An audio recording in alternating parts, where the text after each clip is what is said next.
إن في خلق السماوات والأرض واختلاف الليل والنهار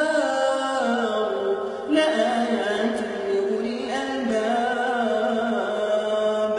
الذين يذكرون الله قياما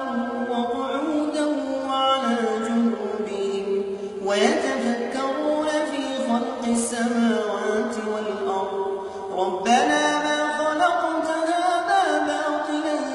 سبحانك فقنا عذاب النار ربنا إنك من تدخل النار فقد أخزيته وما